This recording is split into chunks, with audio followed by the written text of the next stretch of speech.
அரிசி மாவு 2 டம்ளர், பெரிய டம்ளரால் 2 டம்ளர் அரிசி மாவு, பதப்படுத்தப்பட்ட அரிசி மாவு. முறுக்குக்கு அரிசி மாவு வறுக்கப்படாது.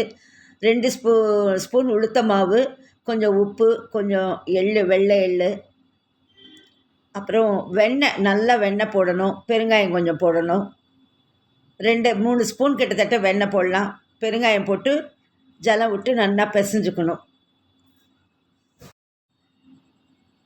மாவை எடுத்து இப்போ ஒரு பிள்ளையார் பிடிச்சி வச்சுட்டு முறுக்கை சுற்ற ஆரம்பிக்க வேண்டியது தான். கொஞ்சம் தேங்காய் எண்ணெய் தொட்டுண்டு சுற்றினா கொஞ்சம் ஈஸியாக சுற்ற வரும். நான் ஒரு பிளாஸ்டிக் ஷீட்டில் தான் சுற்றுறேன், பேப்பர் அடியில் போட்டுண்டு. கையை கொஞ்சம் காய விட்டு போட்டு எடுத்தோன்னாக்க எடுக்க வரும் முறுக்கு.